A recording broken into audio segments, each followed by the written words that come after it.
Ladies and gentlemen, good day and welcome to RBL Bank Limited Q2 FY26 earnings conference call. As a reminder, all participant lines will be in the listen-only mode, and there will be an opportunity for you to ask questions after the presentation concludes. Should you need assistance during the conference call, please signal an operator by pressing star then 0 on your touchtone phone. Please note that this conference is being recorded. I now hand the conference over to Mr. R. Subramanya Kumar, Managing Director and CEO of RBL Bank. Thank you, and over to you, Mr. Kumar. Thank you, ma'am. Good afternoon, ladies and gentlemen. Thank you for joining us here on a Sunday afternoon, especially during the festive season. We truly appreciate your time and presence. Yesterday was a landmark day for RBL Bank. We announced a historic strategic transaction, which I will speak about shortly. But before that, let me briefly touch upon our second quarter results, also announced yesterday. Over the last several quarters, we have stayed focused on strengthening our balance sheet through granularization of both advances and deposits by optimizing our retail mix. I am pleased to say that this journey continues steadily and with discipline. During the quarter, our advances crossed 1 lakh crore mark. The secured business loans now above 10,000 crore and secured working capital and finance portfolio crossing 2,000 crore and 3,000 crore respectively.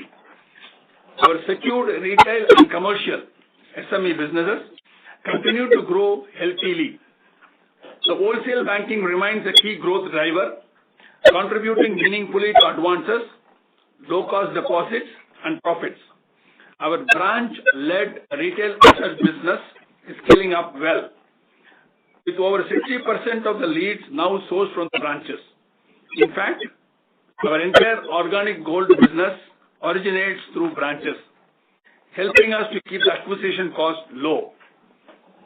On the liability side, the granular deposits have grown consistently from around 43% a few years ago to about 51% today. Term deposits below 3 crores have grown at a CAGR of 21% over the last 3 years. We have consciously de-risked the portfolio. The secured retail loans now form 34% of advances, while unsecured retail has reduced from 34% to around 26% over the past 6 quarters. The strong underwriting has kept net slippages near zero in wholesale and secured retail segments, which together account for nearly 3/4 of total advances. The MFI portfolio is normalizing well, and we expect it to return to pre-COVID levels of stability soon. The credit cards, however, remain an area of the focus as we address stress in the older vintages. Our retail secured products, which have been in the investment phase for the last 2 years, have now turned PBT positive as a cohort. And we expect all the segments barring prime housing to contribute to profitability by year-end. In short, the bank is well positioned for consistent, profitable growth with a stronger and a more diversified balance sheet. The foundations we have built, the granular liabilities, the balanced retail portfolio, the branch-led origination, and improving cross-sell intensity will continue to anchor our strategy. Now, turning to the important announcement on the transaction that we announced yesterday. Emirates NBD, the second largest bank in the UAE, and the leading financial group in the MENAT region, will invest approximately $3 billion through a preferential issue, subject to shareholder and the regulatory approvals.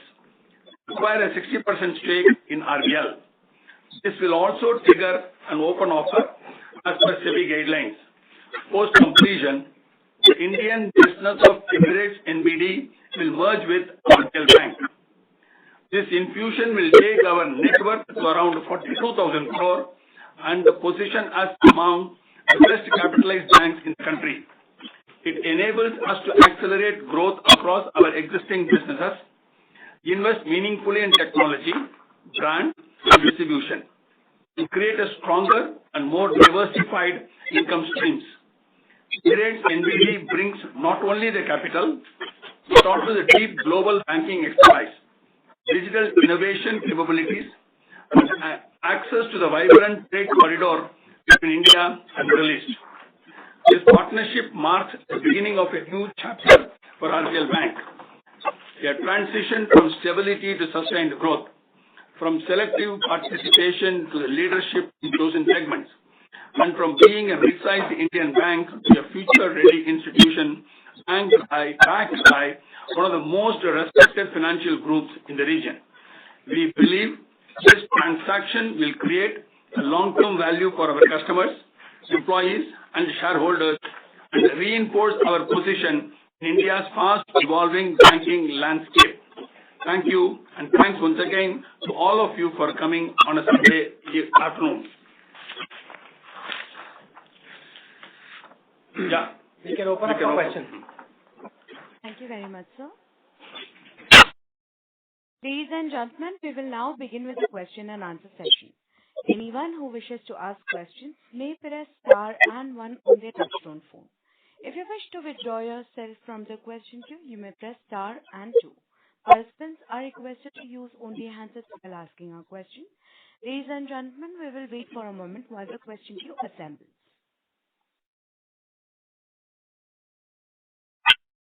The first question is from the line of Rikin Shah from IIFL Capital. Please go ahead. Good afternoon, sir. Am I audible? Yes, Rikin. Okay, congratulations team for the landmark deal. Really fantastic. I had a couple of questions to begin with. First one, just wanted to understand how the net worth would look like after the press offer and the amalgamation is done. Is it broadly around 44,500 crore, 42,000 crore, 44,500 crore on day one? So maybe whenever the deal gets consummated, the new net worth would be around 44,500 crore. So that's the correct understanding, right? Yeah, around 42 to 44 in that range. Including the branch merger, 44,500 roughly, yes. Okay, got it. Second, I mean, this is, abundant capital, which probably means that you wouldn't need capital for next 5-7 years. Curious to understand, early days, but what is the capital allocation plan? When with this capital coming in, will you be thinking about retiring some costlier cost of funds or make some inorganic acquisitions? How should we think about this allocation of capital? Because the eventual deployment to the loans will happen only over a period of time. So over the next couple of years, what could be the allocation plan for the bank? So I'll give a broad sense. The details of it we can work and then discuss subsequently after the transaction is consumed. So broadly, we first scale on the existing businesses because all these businesses which we have already implemented has the clear growth path. So we will be in a position to scale that. That is one. The second, there are some new opportunities which will open up because of this particular transaction, and these new opportunities are likely to be in the VNR business and the cross-border payment, cross-border transaction, and trade business, and it will also open up our ability to do competing or competitive land space of the corporate business. We will be able to do more business for those corporates who are from these geographies doing business with us. And we will be in a position to do more corporates who are doing corporates of India who is doing business in those regions. So this is a new opportunity which is growing up. Those will be the additional allocations which will happen. However, the details of it we can work out. Jaideep, you want to add something? Yeah, and Rikin, I think on the liability side, clearly we will not stop the retail engine growth of deposits and especially low cost deposits. What might happen is, of course, the need to look at any long-term foreign currency borrowing, etc., will dramatically come down, and there might be some retirement of liabilities. But the core banking business is not something that we will, want to compromise on. Good. And a few more follow-ups on this. So, given Emirates' own credit rating, the rating of its fully owned subsidiary in India, which I think is also AAA, would you expect credit rating agencies upgrading the rating for the bank from AA minus? And if that were to happen in two scenarios, let's say if it gets upgraded to AA plus and or AAA, what is the incremental delta on cost of funds that one can potentially see if that were to happen? So that's number one. The second one, if you could talk a bit more about the current business of its wholly owned subsidiary, how big is it, how complementary in terms of the loan book portfolio vis-à-vis RBL Bank currently, if that were to be integrated, what could be the IT or employee integration challenges, if any? That would be the second one. And I have a couple of others. If you allow me to, I'll ask them, or else maybe I'll come back later on the call. So the second question I'll answer. First one I'll ask Jaideep to give the details about it. They are working on a technology platform similar to us. So the question of the merging the branches into the RBL may not be a big challenge, number one. Number two, they are mostly into the corporate banking, and very few accounts, some few accounts are common in us, and they're consuming that and taking it forward may not be a big challenge for us to work with. With regard to that other point. Yeah, on cost of funds, cost of borrowings, I think yes, we would definitely expect the rating upgrades to happen. But today, if we look at our cost of deposits, I would say give or take, we are maybe 1% or so higher than, let's say, the large private sector banks, and I would expect that gap to materially narrow over time. Jaideep. And if I can just maybe squeeze one more question and then perhaps I'll come back again. How should we think about the pro forma financials for next couple of years, given there are multiple moving parts here? Of course, given significant capital coming in, the leverage goes down and ROE gets down, but ROAs will also materially move up. So any guidance on how to think about the potential financials in FY27, 28 would be helpful. No, I think it's a little too early to comment on the specifics that you're asking, but directionally, of course, as you rightly said, ROA will materially expand given the large inflow of equity, and ROE will be a function of getting a reasonable leverage on the books over the next couple of years after that. But given the very strong expansion in ROA that happens, we would expect to close back to a reasonable levels of ROE, respectable levels of ROE within a couple of years. Got it. And just one last data question on the quarterly result. I think I saw that there was 44 crore of some adverse M2M impact. If you could elaborate on that, what was that? Will be helpful. Yeah, I think we are holding Utkarsh Small Finance Bank, the holding company, which subsequently will get merged. They declared, because of ECL considerations, the holding declared a reduction in net worth, and that resulted in a mark to market, which happens once a year based on the audited financials of the investee company, of the holdco, and that is what resulted in a reduction of about 40 crores. Any potential further implications from this particular investment, or this was one time? We don't expect anything more. Yeah. Got it. Perfect. Thank you, Jaideep, and thank you, Kumar sir. Yeah, thanks. Thank you. Thank you. Thank you. The next question is from the line of Kunal Shah from Citigroup. Please go ahead. Yeah, thanks for taking the question. So, again, related to the deal in terms of the conclusion of the capital, how frequent would that be, and maybe in terms of the growth acceleration from here on? Obviously, the capital would rise like almost 2.5-3-fold. But in terms of the growth acceleration, how should we look at it? Or maybe we will look more at inorganic opportunity, because the entire machinery, I think, we need to invest a lot into the machinery to get to those kinds of growth levels. So ideally, how much time would it take for capital to be adequately consumed, and any inorganic plans?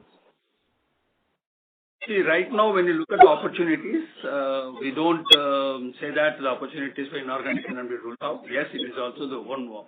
First, we are working out very deeply with regard to the organically how we can consume and grow multifold.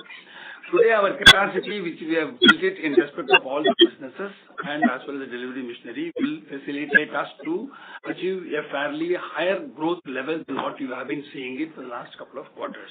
So this is one. The second is that as we grow to our capacity, the capacity build-up will take place. Since we were able to establish all the product line, it is a question of only location and expanding it. That should not be a big challenge given our streamlined processes of capacity building. Within the 2 quarters, after the consummation of and other things, the growth will be accelerated. Thereafter, with additional capacity, which is thoroughly done with, we'll be able to give little more accelerated one. Meanwhile, we don't rule out the opportunity for the inorganic, which we'll keep looking at it. But it's too early to comment exactly how this is going to fan out. Anything else? I think, Kunal, one should appreciate the fact that this is an announcement, and I think the transaction consummation itself is a several months affair, which gives us enough time to plan over the next few months. So this is just the announcement of the transaction. Sure. So got that. So maybe in terms of the capabilities we have, what is the kind of growth? Like today, maybe this possibly some acceleration out there, now getting towards like 15%. But does the existing network and distribution sectors that we have the potential to even grow at 20 or so without immediate investments? So, Kunal, this is Rajiv. I'll back to that. So, if you see, barring the microfinance and card business, which because of the environment and our own risk adjustment, we have actually pared them down over the last few quarters. The rest of the business actually has been growing quite well. Retail secured itself has grown between 25 and 35%. And there is more and more opportunity to do that. The wholesale business actually, where the machinery is the most developed, which can actually grow a lot more, and that does not need, a significant addition. And perhaps this is also where, the cross-sell, the ability to do more business will actually become easier for us, not just in the long run, but in the short run too. So I would say these are the natural ones to grow faster as we continue building the capacity on the more granular business in retail. And look, microfinance will come back, okay? And I think by the end of this quarter, cards will also start showing organic growth. So we should see a natural growth of the current structure of the business come back, in addition to what we can do in at least 3 out of the 5 businesses, plus what we can do by build-up of capacity. Sure. And on open offer, is there any limit? So today the open offer price seems to be almost similar part of the deal price at 280. So maybe is there maybe if we don't get much of an open offer, they wouldn't be okay with just holding 60%. Is there any limit? I think anyway there is upper cap of 74% in terms of higher holding, which might not be cost. But maybe on the other side, is there any benchmark or maybe it can be even like in low single digits, maybe it's like near to the deal price, yeah. So, Kunal, I think the open offer is a consequence of the preferential. I think the intent here is to look at a 60% pref. And as you rightly said, one would normally not expect anything materially in open offer. But the construct is that there is a minimum 51% that will be taken up by ENBD, depending on the foreign shareholding in the open offer. But the idea is to be at somewhere in the 60% range, plus the branch merger, which will add another 82% to the transaction. Got it. And the last question is on the right of corporate, particular as well as the MFI. So the accelerated one, this quarter, is it more to do maybe getting close to this transaction wherein there was an acceleration, or is there was any specific? Yeah. No. This is the absolute business as usual. And that is not going to change even in the next couple of quarters. We have, as I am repeating, this is an announcement. I think the closing consummation of the transaction is going to take its own time. We will be on our natural, normal growth trajectory. So even micro can be corporate almost in 150 odd crores. No, that was a very old NPA, Kunal, which had, become old enough for us to kind of do a routine write-off. There's nothing, it's a technical write-off. So there's nothing really to do with... 100% provided already. Yeah, it's just 100% provided NPA. Got it. Okay. Yeah, thanks. Thank you. The next question is from the line of Anand Dama from MG Global. Please go ahead. Thank you for the opportunity and very congratulations to this deal. First question was that this deal obviously came as a very positive surprise, but what is the rationale behind this acquisition by NBD? We could have actually grown. We were already on a recovery path. Possibly we could have grown on our own with some kind of capital infusion. That is number one. Number two, in the release you have said that there are regulatory approvals that you will require. What will be the sequence of these regulatory approvals and whether you will also need an approval of NCLT because there is going to be a merger of the Indian subsidiary of NBD Emirates. Third, the broader construct of the NBD Emirates, given that basically, how do you see the portfolio reshaping for us? For example, we are more of a retail and MSME bank at the point of time, less of corporate. Do you believe that the portfolio shape of the RBL Bank in the future years to come under NBD would undergo a change and we will actually be more of corporate than more of retail as such? Any other discussions which have happened on that and if you can share something on that, that would be great.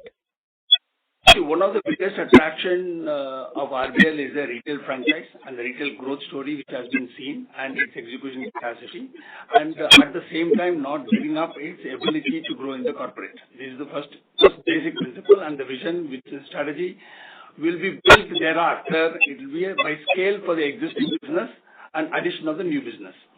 So coming to your other point of saying that why the capital infusion, why not local growth? See, everybody has a greater aspirations and they're doing it. Given an opportunity, nobody would like to be a small mid-sized bank forever. And you know that small mid-sized bank has its own challenges. And the most obvious reason or most obvious step would be that we wanted to get onto that the larger league or on the top of that mid-sized bank and not call as a small bank, for which the one important ingredient is the capital. When the capital is, either you go in franchise small steps or upfront everything and try to build the building based on that. We thought that getting it upfront and then building all the building blocks are available. It is a question of only scaling. So with this, we will be able to do much faster than what otherwise we would have achieved our desired dream of moving up in the ladder. That's one important factor. And what is the second question? Yeah, from the approval standpoint, Kunal, it's Anand. Anand. So from the approval perspective, the RBI approval and Government of India approvals and CCI approvals. The merger specifically is under the BR Act of 44A, and therefore there will be no NCLT process at all. And that is what is typically with respect to banking companies and branches, everything gets done under the RBI guidelines. The first approval will be the shareholders' approval, which will be on the 12th of November. We have called the EGM. Thereafter, all other approvals, what I said, will be applicable. And sir, the open offer will trigger only after preferential is done, or because I think in the press there was one question and I think where it got, they got confused that the open offer actually or you might acquire the stake first from the market and then actually look at pref. If you can just comment on that. Yeah. So Anand, basically, normally, as you know, the pref happens first and then the open offer. In this case, since the preferential issue is 60% and on paper we have to look at a 26% open offer of the expected share capital. On paper, therefore, the stake can go up to 86%, which will of course cross the minimum public shareholding requirement of 25% to be public. And of course, we are going to be continue to be a listed Indian bank. And therefore, the SEBI guidelines allow under a certain section to actually first consummate the open offer, and depending on the open offer, the preferential and the open offer is proportionately scaled down. Now, it's a different issue that one doesn't expect anything material open offer, but obviously from a process standpoint, one has to have the ability to do a 26% open offer. and therefore this is happening in this form, which allows the scale down proportionately of both the open offer and the preferential issue, such that the minimum public shareholding is at 25%, and therefore the investor goes up to 75 on paper, and then of course from 75 the investor has to come down to total foreign shareholding of 74%, which will happen through the scale down of only the preferential issue. That is the structure.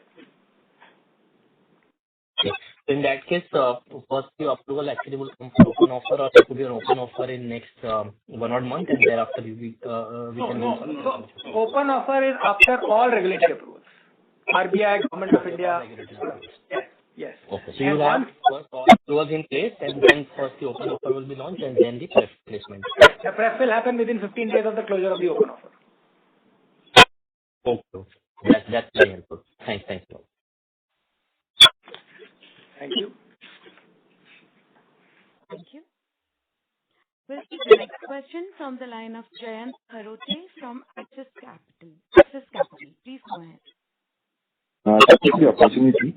The first question is regarding the ROA question. I see that secured assets is clearly focus area incrementally.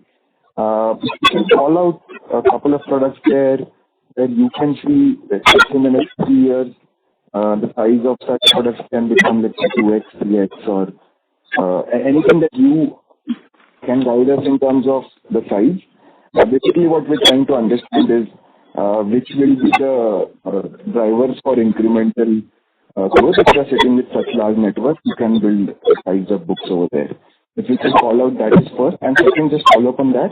You can also tell us the ROA profile of your secured retail book and which products have a slightly better ROA profile. Yeah. With regard to the growth, I'll just tell ROA, I'll ask Jaideep to answer you. See, there are the products which we have launched. You just look at the things which have grown. For example, the TBG, which is nothing but working capital and term loan for the various business groups. It just propelled beyond doubling of the business. That is one. So it will continue to grow at that rate when the new network is coming, because the opportunity we feel is pretty huge in MSME sector. And second important thing there will be a multiplicity will be in respect of liability monetization with the distribution points getting doubled and tripled. That is one. When the distribution points grows up, it suddenly opens up a big business for all our mortgage business, wheels business, and our BVG business. All these business gold loan, which is a branch based, that is also something which will be in terms of 3x, 4x. Because the gold is somewhere the current trend, we will be able to get into the space of some of these NBFCs which are doing it. Today we are not able to get in the space because of the lack of distribution available to us. And another very important point, what you can think about is in respect of the distribution points going to create our visibility, and it will provide us a big opportunity for the SME and commercial banking. That is something which will also be in a position to grow to 2x, 3x. And this synergy between this, the investor and the bank will also provide you a big opportunity in corporate. And the corporate will no longer be growing at what is the rate we are doing it. You would have seen the last quarter we grew around 40%, and 30% is what the corporate has grown, and commercial has grown around 32%. There you can see a large opportunity to grow at much faster than what we've been growing it. While composition may remain, all the engines which we have already fired in the last 2 things have an ability to grow multiple. And now we will be looking at some of the missing parts of our retail portfolio which we have not launched like commercial vehicles. We can explore those possibilities. And apart from that, the important thing which will multiply is our ability to grow the retail deposit. Retail deposit has its own constraint by having the footprints. Today the footprint is at 561 locations. That we can have it, when the footprint increases to multifold, our ability to have the retail deposit less than 3 crores will also get spiral up. And with this, we are not looking away from corporate, from the credit cards. The credit card is another big business. We have reimagined the entire business. We have been doing with the partners with more branches available. Suddenly our ability to mobilize from the new market will go up, and which we have totally reimagined it. So in next 1 or 2 quarters, that will become absolutely normal with a high business growth opportunity. That will enable us. Because when the business grows high, our ability to grow in the card also proportionately goes up.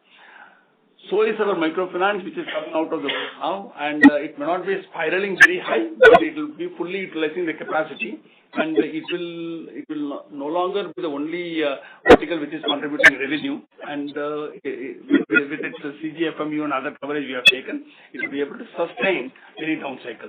So the model what we are looking at is more capital. There will be a spiraling of the business in the normal secure and other things, which are going to give us higher. In fact, I just made a statement that our entire sector has become a profitable PBT level. We'll ask Jaideep to tell you about all the ROE and related activities. Yeah, Jayant, just to add to Mr. Kumar, basically, conceptually think about improving degrees of freedom, right? I mean, I think we are constrained today on cost of funds, and therefore we have certain choices on the assets. Those constraints begin to fall away. Obviously, even with the same product segment, the opportunity to grow becomes faster. So that was one. On the question on retail assets, I think tractors is very profitable for us, followed by the other small AHL and small business loans. Prime mortgages is where the spreads are narrow, and which will take some more time for profitability. But as I said, that opportunity improves because over time we will expect to become far more competitive on cost of funds as compared to, let's say, larger peers over time. And that degrees of freedom is actually what really makes a big difference because your risk-reward choices get influenced basis that. So just if I may add a follow-up, it's clear that the strategy will be distribution-led over the next couple of years. Fair to say that even if you get an optical bump in the ROA right now, you would want to use that to invest in creating more long-term value through expanding? That's correct. Yes. Absolutely. Hello? Jayant, can you hear us? Hello? Yes. Yes, sir, we can hear you. Am I audible now? Yeah. So the answer to your question was yes. Okay. So any time frame, if let's say from 560 we want to go to 1500, 2000, any time frame in your mind right now? I think it's too premature. I'll repeat the statement that we made, that this is an announcement. It will take us several months to consummate the transaction. That gives us enough time to plan. Okay. So one more question, if I could squeeze in about the quarter. I see an inch up in the slippages in the credit card personal loan portfolio. Can we expect this to be the major part of the bulk stressed identified book, or 3Q should be a sharp improvement, or it can really still there? No, Jayant, I think the cards portfolio slippage will take a couple of quarters to normalize. So we will be in this range, give or take, for at least 1 to 2 quarters before we start seeing things improving. And this is largely cards, not PL, right? They are fairly integrated in that sense. So typically PL, of course, will always be on a like-to-like basis lower than cards because PL gets cross-sold to the upper end of card customers. But when we are talking about slippages, this number is a combination of both. Thank you and congratulations once again. Thank you, Jayant. Thank you. The next question is from the line of Rakesh Kumar from Valentis Advisors. Please go ahead. Hello. Yes, sir. Please proceed. Yeah. Hi. Thanks for the opportunity, sir. So, sir, just a couple of questions to speak with. Post this, this transaction and open offer, how would the senior management hierarchy, how would the board structure would look like? So the board structure as per that particular transaction agreement which we have signed is be a 50-50. In a sense, 50% will be subject, of course, to RBI approval. 50% is an independent director. 50% will be the other than independent directors. So that other than independent directors will have two components. One will be executive directors and the non-executive directors. So they will have the right to nominate the executive directors and NEDs as well. Today the bank has a board of around 11. So the 11 will not work for that. So the board can be 10 or 12. It will be an even number. We have already moved for that to be amended as instead of 15, we wanted to have it cap at 14.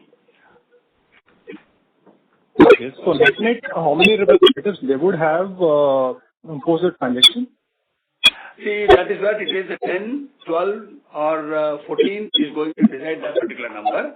If it is a 10, you can easily calculate it with other than AD and MD, 5 and ULRT. Then other numbers are only the mathematical formula. This we have to wait and see how it is. Got it, sir. And so senior management and top management, how that structure hierarchy, would there be any change post that? Any discussion? Sorry, go ahead. Sorry, sir. I said, sir, any discussion we have had so far? Parking the discussion part out of it, I just wanted to tell that this is a senior management and the senior management which has been working. The entire group has been working together for the last 3 years to stabilize the bank, consolidate the bank, and grow the bank. And I don't find the reason that why some other team should come for scaling the bank. Since it is not going to be the other one, the take is very simple. Any investor will be liking to see that the delivery of the team, and going by that way, that the team will stay together. And you know pretty well that my given statement is always work with the team which we have been doing it. For 3 years, they demonstrated how good they are, and they will continue to grow. True, sir. Agree with you. So second thing, I couldn't understand it, having looked at banking for last around 25 years. You said that, you will have capital and the growth will be multifold, So, hypothetically, in any large private bank, considering that they have abundant amount of seed capital, so they start growing at, very high pace. Does it look like, such an easy possibility? Instead of making a comparison within the other banks who's already reached certain scale, I just wanted to look at this. This is Agile, the bank which is the hunger for the business. Our market share is hardly 0.5%, whereas the opportunity available is much, much larger. If I increase my distribution and we are in a position to build the capacity as we have been telling about you, this market share of 0.5 has an ability to go to 1. So when you wanted to move from 0.5 to 1, there is a huge business growth, which is possible with this kind of infusion what we are talking about, what we have agreed upon. Got it. Thank you, sir, and all the best. Thank you. Thank you. The next question is from the line of Param Subramanian from Investec. Please go ahead.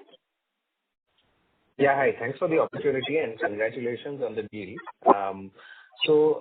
Firstly, a lot of my questions have been answered. Firstly, again on management, will Emirates be bringing in management representatives? How do you think about that? From senior management perspective?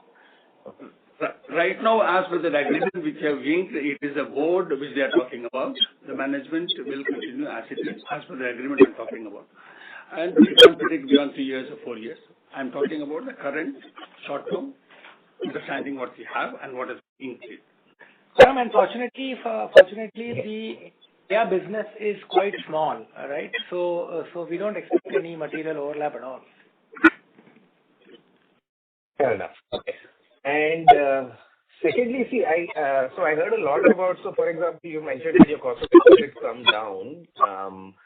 You're also a significant part of your balance sheet will now get equity funded. So I'm presuming it allows you to expand into a lot more products now that you couldn't do earlier. So from that perspective, would it be fair to assume that over next year or next couple of years, you can grow at 30% plus? I'm just putting a number out there on your loan book. Would that number be broadly correct? Depending on the opportunity, this is something which is global with the capacity which you have created. Yes, so you also mentioned you're doubling, tripling of branches, expanding new products. So some rough number we can work with from a growth perspective. So that's rough. Rough. You said the 30 is very much global. It is something global, but anyway, we'll get into the greater details and we'll take one-on-one to see that once we are ready with all the things. This product will continue another, as Jaideep said before, this 5 to 6 months is a period where we'll get into much more granular. This is something which we just signed the agreement yesterday. That is, we have a... Yeah. Fair. Yeah. Fair enough, sir. Thank you. And lastly, sir, a very significant portion of India's remittance flow comes from UAE, and you've got a market leading player as your partner. So how to think about the impact of this on your CASA overall, as in where that number can move, as in some rough numbers you could call out. I mean, I don't want a number on CASA ratio as such, but how significant this impact could be? Param, again, I think it is really too early to talk about specific numbers on business. I think what we are comfortable in saying that the opportunities open up quite substantially on all the areas that you mentioned and more. I will again repeat, I think we've just signed the agreement. There are several steps to be taken over the next several months for closure, and we will have enough time and opportunity to get more precise at our end along with the NBD, and to also communicate that strategy going forward to other stakeholders. Fair enough. Thank you, Jagdeep. Thank you, Kumar sir. All the best and happy Diwali to everyone. Yes, Thank you. Happy Diwali to you and to you. Thank you. The next question is from the line of Vansh Solanki from RSPN Ventures. Please go ahead. Hello, sir. Yes, please proceed, sir. Sir, my question is on the name that as we are constantly expanding now JLG book also and our wholesale book also from last many quarters expanding very well. So can we just see that our yields on advances now bottomed out, and from now on, because our books are growing, so our yields on advances will grow from now, maybe a Q3 may be a stable, Q4 will be a much improvement there, right? Yeah, Vansh, I think we will see levers on both sides. We will, you're right in saying that both, I will add actually that your yield on advances has bottomed out and will start moving up, primarily because of the mix. And I'm keeping any other subsequent repo cuts aside. This is a very specific answer. On the liability side, there are more levers where rate cuts will continue to flow through, and therefore, in a nutshell, therefore we should see margins expanding from Q3 onwards. We had guided that in Q1 that we would bottomed out, and therefore Q2 is flattish, maybe just a basis points above Q1, but we are quite confident in saying that we should start improving margins from here. And how much percentage of our deposit is now, because Q2 were very large, very good number of reduction in the cost of funds. So can we assume the same for Q3 onwards, or what? No, I think no, I don't think so. I think the improvement will moderate, but we still have levers on our savings account, which we will try and look at, improving on that front over time. But I don't think we will have the delta that you saw between Q2 and Q1 on cost of funds going forward. It will moderate. Oh. Okay, and also in the write-off side, the previous question also someone asked about JLG book. So from Q1, the write-off in a JLG is in Q2.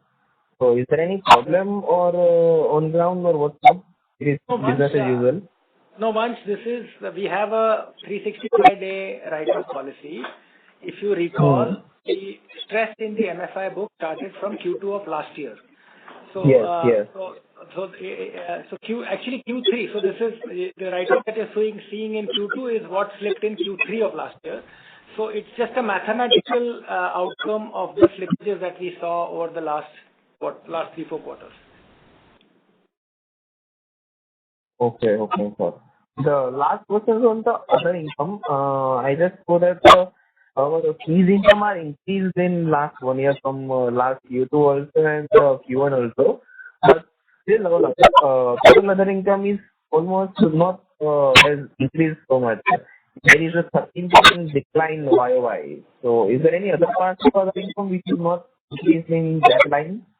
No, so the two aspects to this, the treasury income, which is based on sale of GSECs and equity investment, etc., is of course episodic, anecdotal, can't be smooth. So that is one point. And second, we answered in the beginning of the call that we have a market impact of unlisted shares that we are holding in Utkarsh Holding Company, which was approximately 40 crores. That goes as reduction in other income. Okay. Is there any other, how can you just give me a number, how much treasury income in the current quarter and the Q1? Is there a number available? So Q1 was a large number. Q1, because of the interest rates having come down, the trading income on GSEX was 270 odd crores in Q1. This quarter there was nothing substantial. Okay. Thank you, sir. From my side. Thank you and all the best. Thank you. Thank you. The next question is from the line of Kiran Engineer from CLSA. Please go ahead. Hi team. Congrats on the great deal. Just firstly, a couple of clarifications on the previous question. My line was a bit hazy. On the NIM trajectory, are we still guiding the 4.8% NIM for the year? Yeah, Piran, we said that we bottomed out in Q1 and therefore Q2 was flattish. We will expect from here on 10 to 15 basis points improvement every quarter. So we will continue to hold a 475 to 480 exit in March. Perfect. And also just broadly on credit cards, now the industry, including us, has been taking a lot of portfolio actions for the last 6-7 quarters. But we still sort of continue to see slippages. And maybe I think the entire credit card industry. What do you think really are we missing here? Like why aren't the portfolio actions yielding results when it's such a short-term loan? Yeah, I'll have Bikram answer to that. Head of credit card will. Hi. So, the point that you're making is absolutely right. At the industry level, we see some residual stress in the customers which were already delinquent. As we have said in our previous guidance, that any time when there is a rapid issuance, so if you were to see from 2022 till 2025, there has been a rapid issuance, and then some part of that cohort is still a bit painful. Now, thing with portfolio action is whatever portfolio action that we have taken is already giving us a sense of relief on fresh incidence of defaults and resolution of fresh delinquencies. The residual stress is only in delinquent minimum paying customers in delinquent base. So, thing is that the fresh incidence of defaults have already started coming in line. We would need, at an industry level, we would need about 2-3 quarters to deal with the existing delinquent book. Okay, so if you could just give us a sense if there are 100 customers who are delinquent, typically how many flow into NPA and how many flow back into standard? So, see, this would vary from which bucket do they stay in. Typically, what we see is that customers who reach, a 4 or 5 DPD, which is, so about 90% of them get resolved. And the breakdown down is about, if we were to say that from a non-delinquent base to NPA, about 0.8% of the customers eventually land up in NPA pool. Okay, 0.8. Fair enough. And once you land up in NPA pool, let's say after a few months you recover that money, do you reinstall the original credit limit or is it a reduced credit limit or is it zero? Customer is typically underwritten fresh, and if it is looking like a very, rarely it would be that, the restore is limit to original. Mostly either it is a reduced limit or no restart of the relationship. Understood. Thank you. And just lastly on the open offer, Jaideep, you are explaining that if it crosses 75%, it will be toned down, the total shareholding. So just hypothetically, let's say 20% is subscribed to the open offer, then your pref issue is only 53%, is it? No. 2% goes to for the merger. No. So merger, first of all, is a subsequent action. So let's park that aside. The open offer gets scaled down proportionately. Both preferential and open offer amount will scale down proportionately such that the EPS goes back to 25. And then I also mentioned that because there are foreign investment limits of 74, any reduction to comply with that will be solely on the account of preferential. Understood. Okay. So it will be a pro rata reduction of open offer plus pref to get that theoretically 86% down to 75. It's pro rata. That's correct. Yes. Absolutely. Okay. Understood. Okay. Yeah, that's it from my end. Thank you and all the best and happy Diwali also. Thank you. Thank you. The next question is from the line of Krishnan ASV from HDFC Securities. Please go ahead. Hi. Thanks for taking this question. I wish you all a very happy Diwali. Congrats on the landmark transaction. And I'm just trying to understand a couple of things here. One, as a franchise, RBL has generally been handicapped. We have not delivered even a 14% ROE in our lifetime, right? And yet we have been able to land this transaction. This definitely augurs well for the rest of the banking system, I hope. But in terms of which handicaps can get addressed, because despite everything, NBD in its Indian avatar has not been able to do a lot. It's had a single branch. So just want to understand what capabilities is NBD likely to bring, because it's largely RBL's existing infrastructure which has to be sweated better, which has to improve its capabilities. So where are you likely to invest? So that's my first question. Number two, are there any covenants or restrictions on the existing management team that you can't, because of this golden handshake, you can't do anything? Let me just take the first one. ENBD has an international presence, which RBL lacks. So that is the one biggest positive plus, which will be in a position to be brought on table.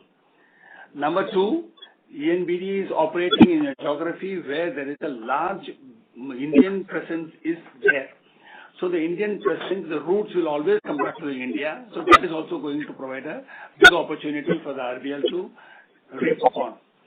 The third, there is a continuous remittance flow which comes from the GCC sector, which is the highest compared to the entire Indian one, that's the highest.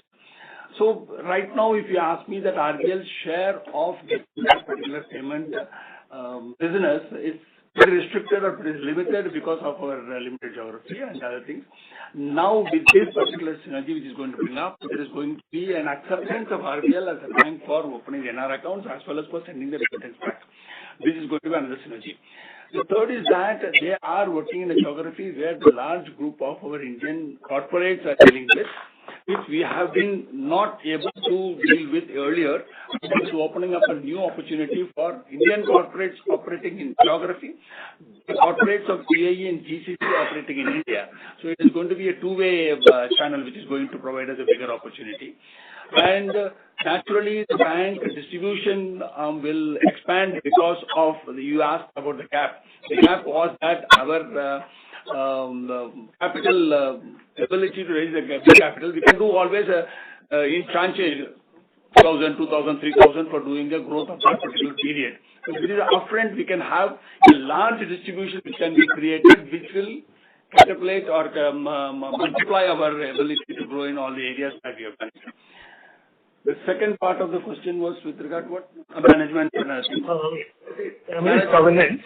In the sense, generally there have been precedents in the past, not just in India and elsewhere as well. But when financial institutions undergo landmark transactions, you want to at least address the behavioral issues. So are there any covenants that, are there any restrictions that you can't overdo certain things during the interim, that you got to run it as business as usual? How do you address that? Yeah. No, it is pretty much business as usual. There will be some information requirements, etc., that might be required, but there is nothing which is of any significance which will have any constraint on us to live life business as usual in the interim. And of course, once the capital comes in, the opportunities that were just different. Great. Thanks a lot. And wish you all a very happy Diwali. Thank you. Wish you the same. Thank you. The next question is from the line of Shailesh Kanani from Centrum Broking. Please go ahead. Good afternoon, everyone. Thanks for the opportunity. Sir, congratulations on this deal. Not only it is good for RBL, but even for the country. $3 billion added to the kitty. Just one question, other questions are answered. So what is the return on equity that Emirates is looking at from their investment? And any time frame by which we would be reaching those levels? Right now, it is a growth capital which is being talked about. I think beyond as of now. So no number as such you can share? Shailesh, obviously the ability to draw business plans over time is still very premature.